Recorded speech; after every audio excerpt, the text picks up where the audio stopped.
Hello everyone, welcome to my channel learn with Mahi. आज हम chapter first power sharing का जो पार्ट 2 है उसको कवर करने वाले हैं। इससे पहले हम पार्ट फर्स्ट कवर कर चुके हैं जिसमें हमने बहुत ज्यादा अच्छे तरीके से फुल एक्सप्लेनेशन की है इसी चैप्टर की, जिसका नाम है पावर शेयरिंग। यदि आपको वो देखना है तो आप वो देख सकते हैं। ठीक है, अब देखिए, इस चैप्टर को हम आधा कवर कर चुके हैं तो आधे में से हम क्वेश्चन भी पूछ लेते हैं। जैसे कि जो बेल्जियम है उसने अपना कॉन्स्टिट्यूशन कितनी बार अमेंड किया है। फर्स्ट क्वेश्चन है ये। ठीक है, नेक्स्ट क्वेश्चन ये है कि मेजॉरिटनिज्म जो वो टर्म है वो उसकी डेफिनेशन क्या है मेजॉरिटनिज्म की। What is civil war, second is what is civil war. ठीक है, ये उसके बाद कम्युनिटी गवर्नमेंट क्या है, what is community government, community government क्या है ये बताना है। उसके बाद हेडक्वार्टर किसे चुना गया ये बताने हैं, और जो ये अमेंड किया था वो कब से लेके कब तक किया ये भी बताना है। ठीक है, अब देखिए, इतने सारे तो हो ही जाएंगे। अब हम ये कर लेते हैं कि पावर शेयरिंग जरूरी क्यों है भाई। देखिए पावर शेयरिंग जो है वो डिजायरेबल क्यों है, वाई हमें पावर को शेयर करना जरूरी क्यों है। देखिए, सबसे पहले तो एक बात समझते हैं, जैसे कि यदि आप घर में 5 लोग हैं, ठीक है, कितने लोग हैं, 5 लोग हैं, एक मम्मी, एक पापा, 2 बहन, एक भाई। ठीक है, इस तरीके से। ओके, देखिए, father, mother, sister first, sister second and brother. ठीक है, अब घर में यदि बस पावर पिता को ही दी जाए, फादर को ही दी जाए तो मदर गुस्सा होते हैं। ठीक है, अब यदि पावर मदर फादर दोनों में बट जाती है तो सब खुशी से रहते हैं। ठीक है, तो इसी वजह से कि घर में भी पावर का बंटवारा होना जरूरी है। यदि अगर दूसरा एग्जांपल ले तो यदि हमने सिस्टर फर्स्ट को सबसे ज्यादा पावर दे रखी है कि ये इन दोनों को पीट सकती है, और सिस्टर सेकंड को इतनी इजाजत दे रखी है, इतनी पावर दे रखी है कि ये ब्रदर को पीट सकती है, और ब्रदर के पास कुछ भी पावर नहीं है, तो जब ये दोनों घर पे नहीं होंगे तो ये अपनी पावर को आजमा कर देखेगा। इसके पास नहीं है तो ये आजमा कर देखेगा यदि मेरे पास होती तो क्या होता। तो इसी तरीके से पावर ना होने पर क्या होता है, पावर ना होने पर हम एलिनेटेड फील करते हैं। ठीक है, तो इसी वजह से हमारे पास पावर जो है वो होनी ही चाहिए। ठीक है, तो पावर क्यों एक कंट्री के अंदर घर में भी पावर डिस्ट्रीब्यूट होती है, इसी तरीके से पावर शेयरिंग किसी भी चीज में बहुत ज्यादा डिजायरेबल होती है। अब हम समझते हैं कि पावर शेयरिंग इतनी ज्यादा डिजायरेबल है क्यों। देखिए, पावर शेयरिंग डिजायरेबल है 2 चीजों के लिए। फर्स्ट, इसके 2 रीजन हैं, ये है यहाँ पे first reason and here is the second reason, यहाँ पे है सेकेंड रीजन। ठीक है, देखिए, सबसे पहला रीजन, पावर शेयरिंग इसलिए डिजायरेबल है क्योंकि ये जो कॉन्फ्लिक्ट्स होते हैं, जो लड़ाइयां होती हैं, उन्हें कम कर देती है। कौन कम कर देते हैं, जो पावर शेयरिंग है। यदि लड़ाइयां हो रही है, जैसे कि घर में जब मदर फादर नहीं है तो ये क्या कर रहा है, अपनी पावर को आजमा कर देखना चाह रहा है कि मेरे पास होती तो क्या होता। तो यहाँ पे कंफ्लिक्ट हो जाते हैं, ये पीट देगा दोनों को, फिर वो दोनों रोएंगे। इसी वजह से फिर इनके बीच में क्या होगी, लड़ाई होगी। तो जो कॉन्फ्लिक्ट्स होते हैं उन्हें कम करता है कौन, पावर शेयरिंग। यदि पावर बांट दी गई तीनों के अंदर इक्वल इक्वल तो इनकी लड़ाई ही नहीं होगी। लड़ाई नहीं होगी तो कोई रोएगा नहीं, कोई रोएगा नहीं, तो फिर देख रहे थे कि जो पावर शेयरिंग है वो दो तरीके की होती है। ठीक है, तो देखो, मैंने ये बात नहीं बताई कि जो फर्स्ट पावर शेयरिंग होती है ना, इसे हम कहते हैं प्रूडेंशियल रीजन। इसे क्या कहते हैं, this reason is prudential reason and the second one is moral reason. ठीक है, जो फर्स्ट रीजन होगा जिस वजह से पावर शेयर की जानी चाहिए, सो वो फर्स्ट रीजन हमारा प्रूडेंशियल रीजन होगा। प्रूडेंशियल रीजन क्या होते हैं, प्रूडेंशियल रीजन वो रीजन होते हैं जो बहुत ज्यादा सोच समझ के लिए जाते हैं। उन रीजन्स को हम प्रूडेंशियल रीजन्स कहते हैं। ठीक है, तो प्रूडेंशियल रीजन होगा फर्स्ट, जो बहुत ज्यादा दिमाग से लिया गया है। ठीक है, and second is moral reason, जो कि आपकी इमोशंस पर डिपेंड होते हैं, तो वो होते हैं हमारे मॉरल रीजन्स। ठीक है, तो इन दोनों रीजन्स के बारे में हम पढ़ेंगे। फर्स्ट मैंने थोड़ा बहुत बताया कि फर्स्ट रीजन प्रूडेंशियल रीजन है और इसके अंदर क्या होता है, कन्फ्लिक्ट जो है, ठीक है, कन्फ्लिक्ट। देखो फर्स्ट रीजन, यदि कंट्री के अंदर कन्फ्लिक्ट नहीं होंगे, ठीक है, तो फिर क्या होगा, बहुत अच्छी बात होगी, पावर जो है यदि हम बांट देते हैं तो कन्फ्लिक्ट नहीं होंगे, ठीक है, जिससे कि क्या होगा, पॉलिटिकल स्टेबिलिटी भी बनी रहेगी, ठीक है। तो यहाँ पे बताया गया है कि यदि पावर को शेयर कर देते हैं हम, पावर की शेयरिंग हो जाती है, तो इससे हमारे कन्फ्लिक्ट जो है, जो लड़ाइयां हैं, वो कम हो जाती है, जिससे क्या होता है, जिससे पॉलिटिकल स्टेबिलिटी बनी रहती है और कन्फ्लिक्ट जो है वो भी क्या हो जाते हैं, रिड्यूस हो जाते हैं, ठीक है, जो कि एक बहुत अच्छी बात है।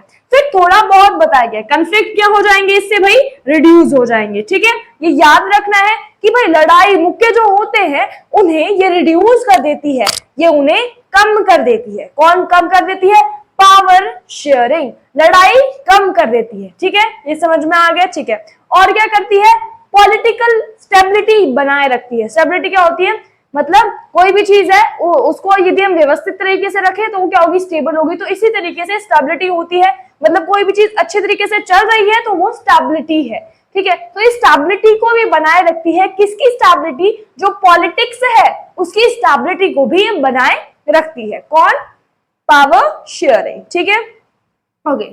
अब देखो इसमें एक और बताया गया है कि जो मेजॉरिटी कमिटी होती है, मतलब जो मेजॉरिटी में है, जैसे कि मेजॉरिटी कमिटी है ये, ठीक है, यहां पर यदि ये मेजॉरिटी कमिटी माइनॉरिटी कमिटी पर अपना रूल स्थापित करती है, मेजॉरिटिज्म को अपनाती है, तो ये एक छोटे टाइम के लिए एक अच्छा ऑप्शन लगता है कि हाँ भाई ये बहुत अच्छा ऑप्शन है, ये इसे दबा कर रखेगी, ठीक है, इससे यही बढ़ती रहेगी, ठीक है। पर क्या होगा, ये थोड़े समय के लिए for a short run, for a short time, ये शॉर्ट रन, शॉर्ट टाइम के लिए अट्रैक्टिव, एक गुड ऑप्शन लगता है, बट इट इज नॉट, ये गुड ऑप्शन नहीं है अगर ये लॉन्ग टाइम के लिए हो तो, ठीक है। अगर ये लंबे समय तक चल जाए तो ये गुड ऑप्शन नहीं है, क्योंकि यहां पर माइनॉरिटी तो मेजॉरिटी के अंदर पिस रही है, बट जो मेजॉरिटी है वो भी अपने आप को खत्म कर लेती है। यहाँ पर जो मेजॉरिटी कमिटी है वो भी अपने आप को यहाँ पर खत्म कर देती है, ठीक है। यहाँ पर ये बातें जानना आपके लिए बेहद जरूरी है, ठीक है। तो यहाँ पर हमने पढ़ा कि फर्स्ट जो रीजन है जिस वजह से हमें पावर शेयरिंग करनी चाहिए, उस रीजन को हमने प्रूडेंशियल रीजन नाम दिया। क्यों, क्योंकि जो रीजन्स दिमाग से लिए जाते हैं उन रीजन्स को बेसिकली प्रूडेंशियल रीजन कहते हैं, ठीक है। जो गेन और लॉस के कैलकुलेशन पर बेस्ड होते हैं, जो दिमाग से लिए जा रहे हैं, वो प्रूडेंशियल रीजन्स के अंदर आ जाते हैं। अब देखिए यहाँ पर हमने समझा कि जो कन्फ्लिक्ट्स होते हैं यदि वो कम हो जाएं तो वहां पे पावर जो है मतलब शेयर हुई है, ठीक है। कन्फ्लिक्ट्स जो है इसे कम कर देती है पावर शेयरिंग, ठीक है। मेजॉरिटी कमिटी एक लॉन्ग रन के लिए एक अच्छी बात नहीं है, पर एक शॉर्ट रन के लिए अट्रैक्टिव ऑप्शन रखता है। पर यदि ये लॉन्ग रन के लिए हो जाए तो माइनॉरिटी तो पिसी रही है, मेजॉरिटी खुद भी पिस जाती है, ठीक है। ये रीजंस हमने देख लिए हैं। सेकेंड आते हैं मॉरल रीजंस, इमोशंस पर जो बेस होते हैं। जैसे कि जो देखिए आप यहां से थोड़ा इरेज कर देते हैं। देखो हमने पढ़ लिया फर्स्ट रीजन, सेकेंड रीजन में मैं आपको बताती हूँ एक बहुत अच्छी बात कि हमारी जो डेमोक्रेसी है, क्या है, डेमोक्रेसी, DEMOCRACY, यस डेमोक्रेसी। जो हमारी डेमोक्रेसी है वो क्या है, डेमोक्रेसी पावर शेयरिंग, देखो एक है power sharing, power sharing is the power sharing democracy की क्या है, स्पिरिट है। व्हाट इज स्पिरिट, आत्मा है, ठीक है। जैसे हमारी आत्मा होती है उसी तरीके से डेमोक्रेसी की भी एक आत्मा है, पावर शेयरिंग। जैसे कि मैं जो हूं, मैं मान लो मैं हूं डेमोक्रेसी, मेरी आत्मा क्या है, मेरी आत्मा है पावर शेयरिंग, तो मेरी आत्मा के बिना मैं रह सकती हूं, नहीं। उसी तरीके से डेमोक्रेसी भी पावर शेयरिंग के बिना नहीं रह सकती। तो हम ये कह सकते हैं कि जहां पर डेमोक्रेसी होगी वहां पर पावर शेयरिंग इज नेसेसरी, वो जरूरी होगी। ठीक है, जैसे कि मैं जहां जाऊंगी वहीं पर मेरी आत्मा मेरे साथ जाएगी, उसी तरीके से जहां पर डेमोक्रेसी जाएगी, डेमोक्रेसी आएगी जहां पर, वहीं पर पावर शेयरिंग भी जरूर जरूर जरूर ही आएगी। ठीक है, तो डेमोक्रेसी ये किसकी, इसकी स्पिरिट कौन है? Power sharing is the spirit of democracy. ठीक है, अब देखिए कोई भी कंट्री है जो डेमोक्रेसी है, वहां पर सिटीजन्स को क्या अलाउ होता है कि भाई वो खुद जो करना चाहे वो कर सकते हैं, बट ऐसी चीज ना करें जो दूसरों के लिए हार्मफुल हो। ये हमने पढ़ा है डेमोक्रेसी में, 9th क्लास में भी पढ़ा था। ठीक है, अब देखिए यहां पर बताया गया है एक इंपॉर्टेंट चीज लेजिटिमेट गवर्नमेंट के बारे में। लेजिटिमेट गवर्नमेंट क्या होती है? ये देखिए, लेजिटिमेट गवर्नमेंट एक ऐसी गवर्नमेंट होती है जहां पर जो गवर्नमेंट है वो आपके आपने जो क्वेश्चन पूछे हैं उसके लिए आपको आंसरेबल होती है, तो वहां पर उसे हम लेजिटिमेट गवर्नमेंट कहते हैं, जो कि हमारे क्वेश्चन के लिए आंसरेबल होगी। ठीक है, आपने कोई क्वेश्चन पूछा, ठीक है, कि भाई ऐसा क्यों कर रहे हो, ऐसा क्यों कर रहे हो, तो उसके लिए वो जो गवर्नमेंट है वो रिस्पॉन्सिबल होगी, so that is legitimate government. ठीक है, उसे हम लेजिटिमेट गवर्नमेंट कहते हैं। ओके, ठीक है, यहाँ पे ये बात समझ में आई। ठीक है, लेजिटिमेट गवर्नमेंट क्या होती है? जहां पे ये ऐसी गवर्नमेंट जो कि क्या होती है? आंसरेबल होती है, जो क्या होती है? आंसरेबल होती है। ठीक है, the government which is answerable, उस गवर्नमेंट को हम लेजिटिमेट गवर्नमेंट कह देते हैं। ठीक है, ये आंसर, ये क्वेश्चन समझ में आ गया। ठीक है, अब यहां से क्वेश्चन आ जाता है कि why power sharing is desirable as it is, आ जाता है कि पावर शेयरिंग क्यों जरूरी है। ठीक है, आपको इस तरीके से यदि हम कोई भी चीज अट्रैक्टिव वे में लिखते हैं, जैसे कि मैंने लिखा why power sharing is desirable, मुझे क्वेश्चन पूछा गया, ये मैंने सबसे पहले पावर शेयरिंग लिखा, जैसे कि मैंने हाईलाइट किया हुआ है, तो पावर शेयरिंग लिखा, उसके इस तरीके से आपने दो बनाया, फर्स्ट सेकेंड, दो रीजन्स। फर्स्ट रीजन आपने इसके ब्रैकेट में पोटेंशियल डाला, सेकेंड रीजन इसके ब्रैकेट में मॉरल डाला और उसको इस तरीके से कर दिया। ठीक है, तो ये जो है बहुत ज्यादा अट्रैक्टिव लगता है, इससे चांसेस ज्यादा होते हैं और समझ में भी आ जाता है और स्पेस भी थोड़ा कवर हो जाता है। इस वजह से मैं इस ऑप्शन को चूज करती हूँ जब भी मैं राइटिंग करने की कोशिश करती हूँ, इन दिस वे ऑलवेज। ठीक है, तो इससे आपका टाइम भी बच रहा है। ठीक है, आपको पूरी पूरी सीधी सीधी लाइन नहीं लिखनी पड़ रही, पॉइंट्स में बना के जितना लिखोगे उतना ज्यादा अच्छे नंबर मिलेगी, मतलब मिल जाते हैं। ठीक है, तो फर्स्टली हमने कर लिया कि पावर शेयरिंग क्या है, तो डायरेक्ट क्वेश्चन इससे बन जाता है कि व्हाट इज पावर शेयरिंग। ठीक है, ये डायरेक्ट क्वेश्चन है। प्रूडेंशियल एंड मॉरल रीजंस, ये आपको याद होना चाहिए कि फर्स्ट को प्रूडेंशियल कहते हैं, सेकंड को मॉरल कहते हैं। अब हम अपने आ जाते हैं फॉर्म्स ऑफ पावर शेयरिंग पर। फॉर्म्स ऑफ पावर शेयरिंग ये होते हैं भाई 4 टाइप के। ठीक है, फॉर्म्स ऑफ पावर शेयरिंग होती है 4 टाइप की। उससे पहले उसमें छोटा सा आपका बॉक्स दिया हुआ होगा, उसमें क्या समझाया गया है मैं आपको बता देती हूँ। यहाँ पे वहां पर ये बताया गया है कि पावर जो शेयरिंग है, पहले के लोग ये मानते थे कि power sharing is good method नहीं है, एक अच्छा मेथड नहीं है, वो ये मानते थे। कुछ लोगों ने उन्हें सजेस्ट किया कि भाई power sharing is a good method, it is very desirable, और बहुत जरूरी है, आप वो एक बार ट्राई करके तो देखिए। तो उन्होंने उसे ट्राई करके देखा और पाया कि पावर शेयरिंग सही में बहुत अच्छा मेथड है। ठीक है, तो अब हम देखने वाले हैं कि पावर शेयरिंग कितने तरीके से होती है, पावर शेयरिंग कितने तरीके से होती है, हुई है। अब देखिए, मॉडर्न वे में 4 तरीके से होती है। सबसे पहले आता है डिफरेंट ऑर्गन्स में। What are the organs of government? Legislative, executive and judiciary. ठीक है, देखिए legislative, executive and judiciary. Legislative, executive and judiciary. What does legislative do? Legislative क्या करती है? लेजिस्लेटिव जो है वो कुछ नहीं, बस वो कानून को बनाती है, कानून को बनाती है। एग्जीक्यूटिव क्या करती है? कानून को लागू करती है। कानून बनाया लेजिस्लेटिव ने, एग्जीक्यूटिव से लागू कर देती है। जुडिशरी क्या होती है? जुडिशरी होती है कोर्ट, जुडिशरी होती है कोर्ट। ये क्या करती है, जो भी केसेस होते हैं उन्हें सुलझाती है, ठीक है। जितने भी केसेस हैं उन सभी को जुडिशरी सुलझाती है।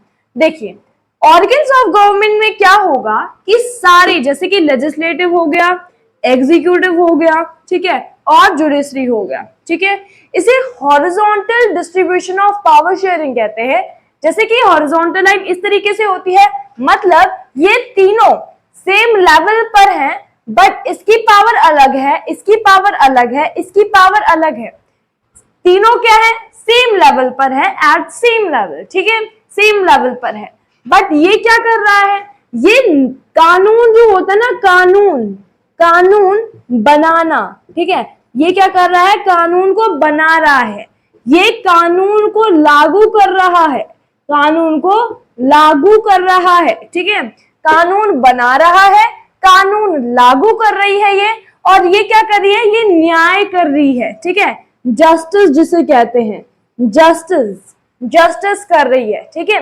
तो यहाँ पर लेवल सेम है बट पावर्स अलग अलग है। तो जब लेवल सेम हो, पावर अलग अलग हो, वो आता है हॉरिजॉन्टल पावर शेयरिंग या फिर डिफरेंट ऑर्गन्स ऑफ गवर्नमेंट में।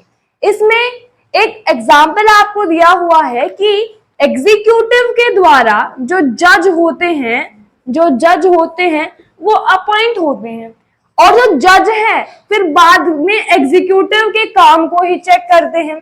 तो इसके पास कितनी पावर्स है आप ये भी देखें।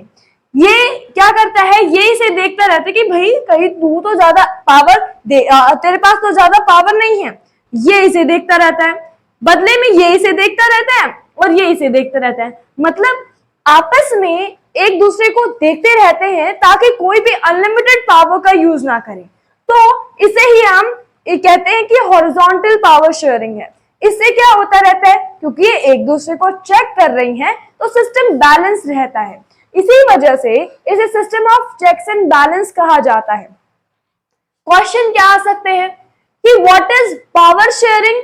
पावर शेयरिंग के अंदर क्या क्वेश्चंस हैं कि चेक एंड बैलेंस क्या है, what is the system of check and balance, what is horizontal power sharing, and on the basis of organs of government power sharing is done in how much type, मतलब power जो sharing है किस तरीके से की जाती है, how is power sharing done in organs of government, किस तरीके से की जाती है, ठीक है। तो ये है लेजिस्लेटिव, एग्जीक्यूटिव, जुडिशरी, इनमें की जाती है। अब हम आ जाते हैं अपने नेक्स्ट टॉपिक पर, what are the different levels of government की पावर जो है, ये तो हो गया।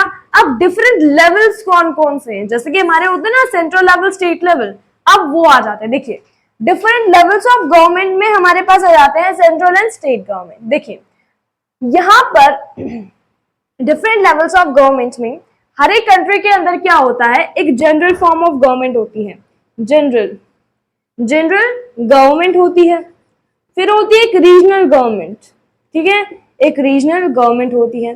तो देखिए जनरल गवर्नमेंट होती है जो फेडरल गवर्नमेंट है, देखो इसके अलग अलग नाम है, इसे सेंट्रल गवर्नमेंट भी कहते हैं, इसे इंडिया के अंदर central government, union government, federal government कहते हैं, ठीक है, जनरल गवर्नमेंट के नाम से भी इसे जाना जाता है। रीजनल गवर्नमेंट मतलब स्टेट लेवल पर जो होती है, ठीक है, स्टेट लेवल पर कुछ कुछ ऐसे स्टेट्स हैं, कुछ कुछ ऐसी कंट्रीज है जहां पर ये नहीं होती है। और जैसे कि हमने देखा था कि श्रीलंका बस एक ही सेंट्रल गवर्नमेंट रख रहा है, ठीक है, पर बेल्जियम ने अच्छे तरीके से किया तो उसकी रीजनल गवर्नमेंट भी थी, ठीक है। अब यहाँ पर इसी तरीके से हमारे यहाँ पर एक लोकल गवर्नमेंट भी है, जिसे म्यूनिसिपैलिटीज कहते हैं, जो कि लोकल काम को देखती है। मतलब जो जैसे विलेज है तो विलेज के पर हम देखते हैं कि विलेज में एक रूरल गवर्नमेंट होती है तो वो उसे कंट्रोल करती है। तो यहाँ पे एक लोकल गवर्नमेंट है, ठीक है, इसे लोकल गवर्नमेंट कहते हैं, म्यूनिसिपैलिटीज कहते हैं, ठीक है, पंचायत ये इसके अंदर आ जाती है। अब ये क्या है, यहां से पावर इस तरीके से बढ़ती जाती है, मतलब जो सबसे नीचे है उसकी पावर सबसे कम है, पावर इसकी सबसे कम है, इसकी पावर सबसे कम है। ये जो है वो 1992 में बनी थी, ठीक है, 1992 में बनी थी, कुछ इसकी पावर कुछ इसकी पावर इसको दे दी गई थी, ठीक है, इसकी पावर कुछ इसकी इसे दे दी गई थी। और यहीं पे 1/3 ऑफ वुमेन रिजर्वेशन मिलता है, 1/3 of seats are reserve for women in the in the Panchayati Raj bodies, ठीक है, उनमें 1/3 रिजर्व है वुमेन्स के लिए ओनली, ठीक है। हाँ जी, फिर इसके पास अलग पावर्स हैं, इसके पास अलग पावर्स हैं, ठीक है, मतलब इसमें क्या है, वर्टिकल डिस्ट्रीब्यूशन ऑफ पावर है, और जो पावर है उनके लेवल्स भी क्या है, डिफरेंट है, मतलब इसके पास कम है, इसके पास इससे ज्यादा है, इसके पास इन दोनों से ज्यादा है। तो ये क्या है, अलग अलग लेवल्स हैं, और इनमें क्या है, पावर अलग अलग तरीके की बटी हुई है, मतलब हाई जा रहा है, ऊपर जाते जा रहा है इस तरीके से। तो ये क्या है, ये वर्टिकल डिवीजन ऑफ पावर है, कि पावर का वर्टिकल डिवीजन किस तरीके से होता है। बस इसमें कुछ ज्यादा नहीं है, बस यही बताया गया है, ठीक है। हाँ जी, फिर आ जाते हैं सोशल ग्रुप्स के बारे में, कि सोशल ग्रुप्स कौन कौन से हैं। देखिए, मतलब इसमें क्या है कि जो पावर है वो शेयर की गई है on the basis of linguistic basis पर इन्हें शेयर किया गया है, लिंग्विस्टिक बेसिस पर शेयर किया गया है, सोशल ग्रुप्स के बेसिस पर शेयर किया गया है। जैसे कि हमने देखा था कि बेल्जियम के अंदर क्या है, एक कमिटी गवर्नमेंट बन रही थी, एक कम्युनिटी गवर्नमेंट बन रही थी। तो उसी कमिटी गवर्नमेंट में हमने देखा था कि वो गवर्नमेंट जो डच बोलने वाले हैं उनकी अलग थी, जो फ्रेंच बोल रहे हैं उनके अलग, जो जर्मन बोल रहे हैं उनके अलग। तो इसी तरीके से सोशल ग्रुप्स को कुछ पावर, डिफरेंट सोशल ग्रुप्स हैं, ठीक है, तो उन्हें कुछ रिजर्वेशंस भी मिलते हैं, जैसे कि जो वुमेन्स हैं उनको पंचायती राज बॉडीज में मिल रहे हैं, ठीक है, जो वीकर सेक्शंस हैं सोसाइटी के उन्हें भी कुछ बेनिफिट्स मिल रहे हैं। तो वो क्यों है, क्योंकि वो सोशल, ऐसे ही सोशल ग्रुप्स हैं जो वीकर हैं, जो इतने ज्यादा उभर नहीं पाते, वो क्या है, वीकर है, ठीक है, वीकर सोशल ग्रुप्स है, ठीक है। तो जैसे कि इसमें आ जाता है वुमेन्स का, ठीक है, जो वुमेन्स हैं वो इसी के अंदर आ जाती हैं, वुमेन्स इसी के अंदर आ जाती हैं।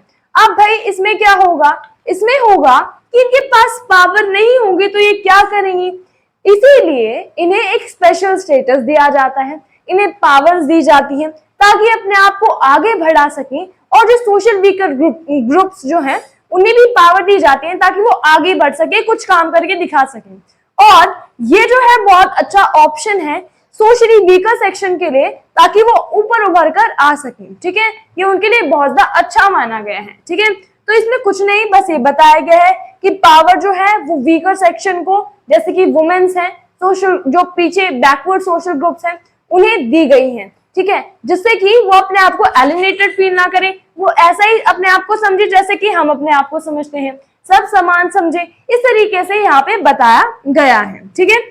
हाँ जी, अब देखिए, अब देखो हमारे पास नेक्स्ट टॉपिक आ जाता है कि डिफरेंट, इसमें political parties, pressure groups and movements. देखिए, हमारी कंट्री के अंदर बहुत सारी पॉलिटिकल पार्टी है, मोर देन 750, जिसमें से पॉपुलर तो कुछ ही है, ठीक है। तो उसमें ये बताया गया है कि पॉलिटिकल जो पार्टीज हैं उन वो अलग अलग है, ठीक है। कभी कभी ऐसा होता है कि वो संगठन वाली बन जाती हैं, तो उसे कोएलिशन गवर्नमेंट, जैसे अलायंस कहते हैं। तो ये क्या होता है, जब एक पार्टी मेजॉरिटी में नहीं होती है तो क्या होता है कि वहां पर दो पार्टी आपस में गठबंधन कर लेती है। अब जब दो पार्टी ने आपस में गठबंधन कर लिया तो उससे क्या होगा, गठबंधन करने से एक नई सरकार उभर कर आ जाती है जो कि दोनों का जॉइंट होती है, तो वही कोएलिशन गवर्नमेंट या फिर संगठन की सरकार कहलाती है। अब इसके अंदर आ जाते हैं कि हमारी जो गवर्नमेंट है वो हमें अलग अलग राइट्स देती है। अब वो अलग अलग राइट्स सबके लिए अलग अलग होते हैं।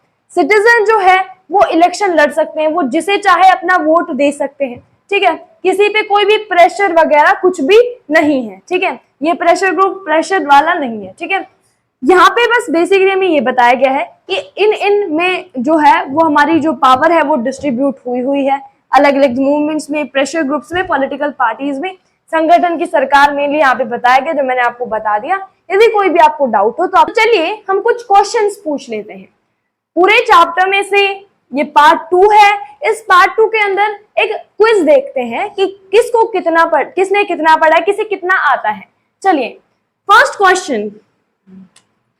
क्वेश्चन देखिए, इसका पहला क्वेश्चन जो मैं आपसे पूछ रही हूँ वो जितने भी आपने टर्म्स इसके ब्रैकेट में पढ़े हैं, जो भी ब्रैकेट में बंद है, जो भी टर्म्स ब्रैकेट में बंद करके दिए हुए हैं, इथेनिक, मेजॉर्डनिज्म, प्रूडेंशियल, ठीक है, सिविल वॉर, मेजॉर्डनिज्म, वो सारे आपको उनकी सबकी डेफिनेशन बतानी है, एवरी, ईच एंड एवरी, ठीक है, सबकी डेफिनेशन क्या है।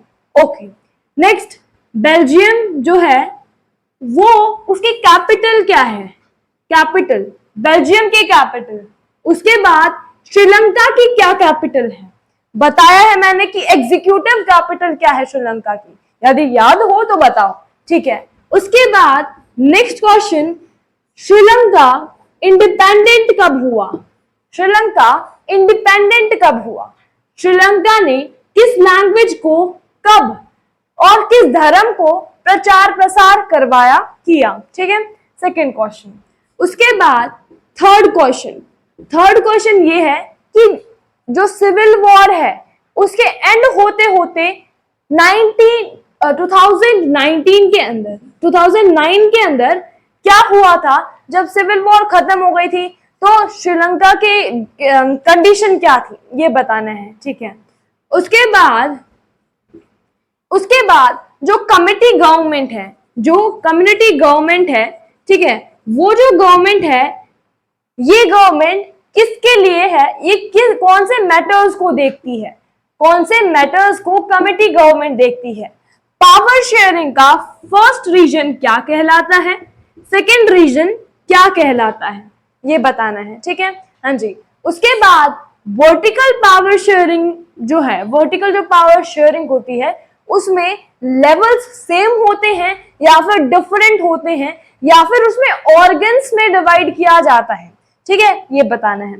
उसके बाद system of check and balance in short one line बताना है कि वो क्या है, system of checks and balance, ठीक है। उसके बाद मैंने आपको एक छोटा सा पॉइंट बताया था कि भाई जो वुमेन्स हैं उनका रिप्रेजेंटेशन कितना है इसके अंदर, जो पंचायती राज बॉडीज हैं उनके अंदर, ठीक है, ये बताना है। यदि आपने इन सभी क्वेश्चन के आंसर दे दिए हैं मतलब आपको ये चैप्टर क्लियर हो गया है। लास्ट क्वेश्चन कि जो इसकी नेबरिंग कंट्रीज हैं, ठीक है, इसकी नेबरिंग कंट्रीज किसकी बता रखी है, इसमें बेल्जियम की बता रखी है, तो बेल्जियम की ही नेबरिंग कंट्रीज आपको यहाँ पे बतानी है। यदि ये सारे क्वेश्चंस आपको आ रहे हैं मतलब आपने वीडियो अच्छे तरीके से देखी है, सेल्फ स्टडी भी बहुत अच्छे से की है, तभी आप इन क्वेश्चन के आंसर दे पाएंगे। यदि आपको इनके आंसर नहीं आते तो मुझे ऐसा लगता है कि आपको और पढ़ने की जरूरत है। Thank you.